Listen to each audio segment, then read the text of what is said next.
సభలో ఆసీనులైన పెద్దలందరికీ కూడా ధన్యవాదాలు తెలియజేస్తూ, కావలి నడిబొడ్డున పొట్టి శ్రీరాములు సెంటర్లో పొట్టి శ్రీరాములు గారి వర్ధంతి సందర్భంగా ఈరోజు మనందరం కూడా ఇక్కడికి సమావేశం కావడం, వారికి నివాళులు అర్పించడం, వారి ఆత్మ త్యాగానికి, వారి బలిదానానికి మనందరం కూడా నివాళులు అర్పించి వారి ఫలాలను మన అందరం కూడా అనుభవిస్తూ ఈరోజు మనం స్వేచ్ఛా వాతావరణంలో జీవిస్తున్నాం. దానికి సంకేతంగా వారిని ఈరోజు అందరూ కూడా నెమరు వేసుకోవాలి అనేటువంటి ఉద్దేశంతో ఇక్కడ అన్ని పార్టీలకు సంబంధించి కావలి పట్టణానికి సంబంధించిన ప్రముఖులందరూ కూడా ఈ ప్రాంతానికి విచ్చేయటం జరిగింది. ఈ సందర్భంగా ఆర్యవైశ్య సంఘం ఒక మెట్టు ముందుకేసి మా కులానికి చెందిన వ్యక్తి, అందరికీ ఆరాధ్య దైవం, ఈ రాష్ట్ర ప్రగతి కోసం, తెలుగు భాష గౌరవాన్ని పెంచేందుకోసం ఆత్మ త్యాగానికి బలైనటువంటి పొట్టి శ్రీరాములు గారి విగ్రహాన్ని రంగులు వేయించడం, దాన్ని ఒక తుప్పుపట్టినటువంటి స్టీల్ కేసుని అంతటిని కూడా రిపేర్ చేయించినందుకు ఆర్యవైశ్య సంఘం అధ్యక్షుడు రమేష్ గారు, వారి కమిటీ సభ్యులందరినీ కూడా అభినందిస్తున్నాం. అదేవిధంగా ఈరోజు రాష్ట్ర ప్రభుత్వం ముఖ్యంగా పొట్టి శ్రీరాములు గారి ఆత్మ త్యాగానికి గుర్తుగా ఏ రోజైతే 1952 డిసెంబర్ 15వ తేదీన తను అసూలు బాసాడో వారికి గుర్తుగా నాడు ప్రధానమంత్రిగా పనిచేస్తున్నటువంటి నెహ్రూ గారు తెలుగు భాష మీద ప్రాతిపదిక మీద రాష్ట్రాలు ఇస్తాను అని చెప్పిన వెంటన రాష్ట్రాలు ఏర్పడ్డప్పుడు 1956 నవంబర్ 1వ తేదీన ఆంధ్ర రాష్ట్రంగా అవతరించింది మన దేశంలో తెలుగు భాష మీద. ఆ ఒక్క రోజుని పొట్టి శ్రీరాములు గుర్తుగా పెట్టుకోవాలనే ఉద్దేశంతో నవంబర్ 1ని పొట్టి శ్రీరాములు గారి ప్రోగ్రామ్ గా ప్రతి సంవత్సరం కూడా జరుపుతున్నాం, ఆంధ్ర రాష్ట్ర అవతరణ దినోత్సవంగా.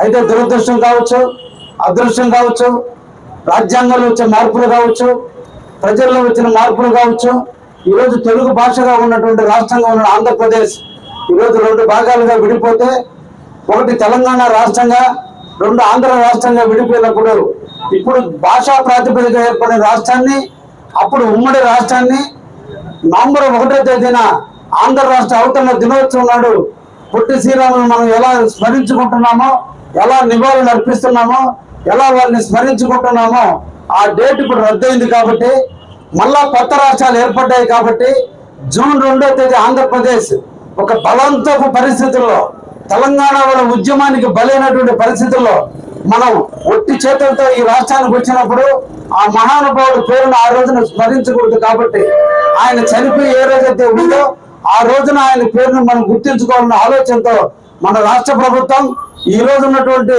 ఫ్రంట్ ప్రభుత్వం, బీజేపీ, జనసేన, తెలుగుదేశానికి సంబంధించినటువంటి ప్రభుత్వం పొట్టి శ్రీరాములు సేవలు మర్చిపోకూడదు. పొట్టి శ్రీరాములు గారు తీసుకున్నటువంటి బలిదానాన్ని మనం గుర్తించుకోవాల్సిన అవసరం ఉంది. గతంలో నవంబర్ 1వ తేదీన మనం ఆంధ్ర రాష్ట్ర అవతరణ అంటున్నాం. ఈ రోజు ఆంధ్ర రాష్ట్ర అవతరణ రద్దయింది. కాబట్టి ఆయన పేరును మనందరం కూడా జీవితకాలం భావిత పౌరులందరూ కూడా గుర్తించుకోవాలి, రాబోయే తరాలు కూడా గుర్తించుకోవాలి, రాబోయే భవిష్యత్తులో కూడా ఆయన పేరు స్మరించుకోవాలి. అంటే ఏదో ఒక రోజున ఆయన పేరును స్మరించాలన్నప్పుడు ఈ డిసెంబర్ 15వ తేదీన ఆయన మరణించిన రోజు. కాబట్టి దీన్ని ఆత్మ తర్పణ దినోత్సవంగా ఈ రోజున దాన్ని నామకరణం చేయటం జరిగిందని కూడా ఈ సందర్భంగా మీకు అందరం కూడా తెలియజేస్తున్నాం. రోజున కూడా అందరూ కూడా నవంబర్ 1వ తేదీన జరిపితే బాగుంటుందని నేను కూడా రావడం జరిగింది. కానీ ఇక్కడి నుంచి మనం నవంబర్ 1ని మర్చిపోవాలి. ఓన్లీ డిసెంబర్ 15వ తేదీనే ఆత్మ తర్పణ దినోత్సవంగా మన అందరం కూడా పొట్టి శ్రీరాములు పుట్టినరోజు జరుపుతూ, అదేవిధంగా పొట్టి శ్రీరాములు గారు చనిపోయిన రోజునే ఆత్మతర్పణ దినంగా మన అందరం కూడా జరుపుకోవాల్సిన అవసరం ఉందని ఈ సందర్భంగా మీ అందరం కూడా తెలియజేస్తున్నా.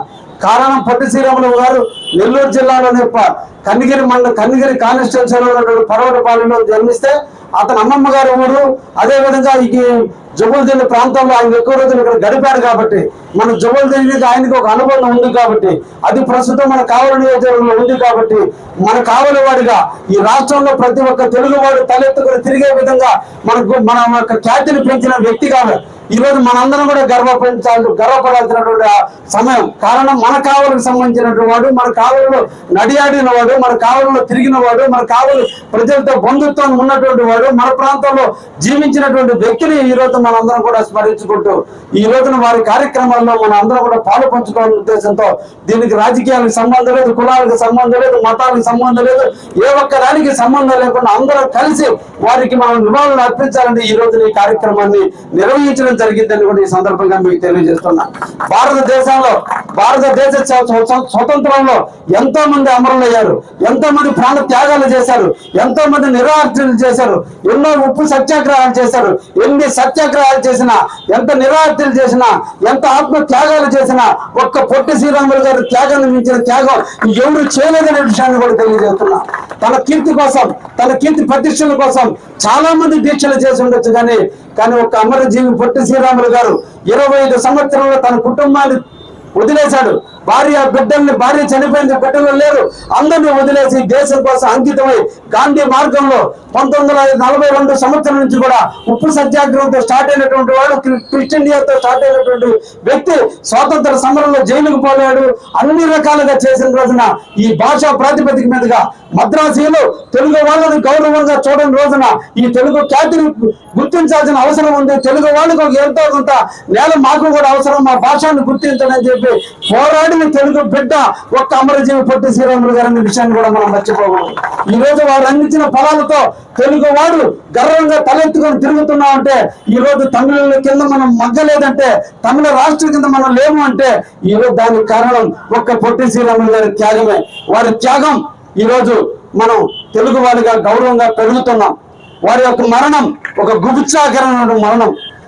ఆయన కూర్చున్న రోజున, నిరాదీక్ష కూర్చున్న రోజున అందరూ తెలుగు వాళ్ళు ముందుకు వస్తారని, తెలుగు వాళ్ళందరూ కూడా సంఘీభావం చెప్తారని, మద్రాసు రాష్ట్రంలో ఉన్న తెలుగు వాళ్ళు తల ఉంచుకుని, తెలుగు వాళ్ళు తల ఎత్తుకుని సపోర్ట్ ఇస్తారని మౌంట్ రోడ్ సెంటర్ లో ఒక ఖాళీ స్థలంలో ఈ రోజు ఆయన కూర్చుంటే ఆయన సంఘీభావం చెప్పిన నాటుడే లేడు. దాదాపు అప్పటికున్నటువంటి ప్రకాశం పంతులు గారికి, నాటి ముఖ్యమంత్రిగా ఉన్నటువంటి తమిళనాడు ముఖ్యమంత్రిగా ఉన్న రాజాజీ గారికి వర్గ విభేదాలు ఉన్నందువల్ల దాన్ని అణిచివేత కార్యక్రమాలు జరిగినప్పుడు ప్రతి ఇంటి గోడల మీద తెలుగువాడు పౌరుషాన్ని పెరిగే విధంగా తెలుగువాడు సత్యాన్ని చెబుతున్నప్పుడు కూడా తెలుగు వాళ్ళలో ఒక్కరో చలనం లేకపోతే 56 రోజుల పాటు అతను నమ్మను నిరాశ చేసి చనిపోయిన శవాన్ని ఎత్తుకపోవడానికి కూడా తెలుగు వాళ్ళు రాని రోజుల్లో నాడు సాధు సుబ్రహ్మణ్యం కావచ్చు, ఘంటసాల కావచ్చు వచ్చి తాటాకుల కింద ఉన్న తన శవాన్ని చూస్తే నాటికి ఆయన వెయిట్ 12 కేజీల వెయిట్ ఉన్నటువంటి పొట్టి శ్రీరాములు గారిని తీసుకోవడానికి ఎద్దల బండి మీద తీసుకొని పోతూ ఉన్న తరుణంలో ఘంటసాల గారి పాడిన పాటలకు ఫలితంగా కొన్ని లక్షల మంది, కొన్ని వేల మంది ముందుకు వచ్చి మద్రాసు రాష్ట్రాన్ని కొల్లగొడితే దహన సంస్కారాలు అయ్యే లోపలే తమిళనాడు అంతా కూడా దహనం చేస్తే దాంట్లో పుట్టుకొచ్చింది ఈ తెలుగు గడ్డ. అటువంటి మహానుభావుని ఈ రోజు మనం అందరం కూడా స్మరించుకోవాల్సిన అవసరం ఉంది. కాబట్టి కావలలో ఎప్పుడు కూడా దీన్ని ఒక కులానికి ఆపాదించకుండా ఆయన ఆత్మ త్యాగానికి, ఆయన ఆత్మ బలిదానానికి బలైనటువంటి వ్యక్తిగా, మన కావలి ప్రాంత వ్యక్తిగా ఎప్పుడు కూడా మన అందరం కూడా స్మరించుకుంటూ ఉండాలన్న విషయాన్ని కూడా మనందరం కూడా గుర్తుపెట్టుకోవాల్సిన అవసరం ఉందని కూడా ఈ సందర్భంగా తెలియజేసి అందరూ కలిసి ఈ రోజు ఈ కార్యక్రమాన్ని రాష్ట్ర వ్యాప్తంగా జరపమని, కాబట్టి అనౌన్స్ చేసిన దానికి తక్కువ టైం అయినందువల్ల ప్రభుత్వ లాంఛనాలతో ఓన్లీ ఈ రోజు అమరావతిలోనే జరిపారు. రాబోయే కాలంలో వచ్చే సంవత్సరం ప్రతి జిల్లా హెడ్ క్వార్టర్, ప్రతి నియోజకవర్గ హెడ్ క్వార్టర్ లో కూడా జరిపి, ముందు రోజున నియోజకవర్గ హెడ్ క్వార్టర్ లో కలిపి ఆ తర్వాత జిల్లాల్లో జరిపి రాష్ట్రంలో ఒక పెద్ద కార్యక్రమాన్ని నిర్వహించాలని కూడా ప్రభుత్వం సంకల్పంతో ఉంది. తప్పకుండా రాబోయే కాలంలో ఆత్మత్యాగం బలి అయినటువంటి పొట్టి శ్రీరాములు గారి కార్యక్రమాలు నిరంతరం కూడా జరుగుతాయని కూడా ఈ సందర్భంగా తెలియజేస్తూ, నేను కూడా ప్రభుత్వానికి మొన్ననే ఒక నివేదిక ఇవ్వడం జరిగింది. పొట్టి శ్రీరాములు గారు సంచరించిన ప్రాంతం జువల్దేని కాబట్టి ఆయన జ్ఞాపకార్థంగా జువల్దేనిలో ఉన్నటువంటి హార్బర్ ని ఈ రోజు చంద్రబాబు నాయుడు గారు ఏర్పాటు చేశారు. కాబట్టి ఆ హార్బర్ కూడా పొట్టి శ్రీరాములు గారి పేరు పెట్టండి అని చెప్పి నేను ముఖ్యమంత్రి గారికి కూడా నివేదికలు పంపడం కూడా జరిగిందనే విషయాన్ని కూడా మీకు ఈ సందర్భంగా తెలియజేస్తున్నా. ఈ సందర్భంగా కావలలో మనకు ఎమ్మెల్యే ఉండి అందరికీ తల్లిగా ఉండి ఈ కావలి అభివృద్ధిలో పాలు పంచుకున్న మాగొట్ట పార్వతమ్మ గారి పేరుని ట్రంక్ రోడ్డుకి ఏ విధంగా అయితే నామకరణం చేస్తున్నామో అతి తొందరలో కూడా ఆమెది కూడా ఈ రోడ్డుకి నామకరణం చేస్తూ ప్రభుత్వ జీవో రాబోతుంది. ఆ జీవో వచ్చినాడు ఆమె యొక్క సంతాప సభను కావల్లో కూడా మనం కండక్ట్ చేసుకుని ఆ రోజున ఈ కావలి ట్రంక్ రోడ్డుని మాగొట్ట పార్వతమ్మ రోడ్డు MP రోడ్డు అని చెప్పి నామకరణంతో మనందరం కూడా జాతికి అంకితం చేద్దామని చెప్పి ఈ సందర్భంగా మిమ్మల్ని అందరూ కూడా తెలియజేస్తూ ఈ కావలిని అభివృద్ధి పరుచుకునే దాంట్లో మనందరం కలిసి పనిచేద్దామని. అదేవిధంగా జువ్వలదిన్నె ప్రాంతానికి 2018లో శ్రీ నారా చంద్రబాబు నాయుడు గారు ముఖ్యమంత్రిగా ఉన్నప్పుడు 7,58,00,000 రూపాయలతో ఆ ప్రాంతంలో ఉన్న కమ్యూనిటీ రోడ్డు, ఆ ఊరిని అభివృద్ధి, ఆ ఊర్లో ఒక లైబ్రరీ అన్ని ఏర్పాటు చేయాలంటే దురదృష్టం కొద్ది ఉన్నటువంటి గవర్నమెంట్ ఆ నిధులన్నీ క్యాన్సిల్ చేస్తే మళ్ళా ఆ నిధులు మంజూరు చేయించమని చెప్పి నేను పేద రవిచంద్ర గారు కూడా ముఖ్యమంత్రి గారికి నివేదికలు పంపడం కూడా జరిగింది. దానికి సంబంధించి కూడా తొందరలోనే ఆ జువ్వలదిన్నె ప్రాంతాన్ని కూడా పొట్టి శ్రీరాములు కీర్తి పతాకాలను ఎగరవేసే విధంగా ఆ ఊరికి సంబంధించి ఒక లైబ్రరీని కూడా ఏర్పాటు చేయబోతున్నామనే విషయాన్ని కూడా మీకు అందరికీ కూడా తెలియజేస్తున్నాం. ఈ రోజున వారు చనిపోయిన రోజుని మనందరం ఏదో ఒక 10 మంది కూర్చొని మాట్లాడుకోవడం కాదు, వారి భావాలను పుచ్చుకోవాలి, వారి త్యాగాన్ని మనం గుర్తుపెట్టుకోవాలి. ఒకటే మన జీవితంలో గుర్తుపెట్టుకోవాల్సింది ఎంత సంపాదించామని కాదు, ఎంత డబ్బు వెనకేసామని కాదు, మన బిడ్డలకి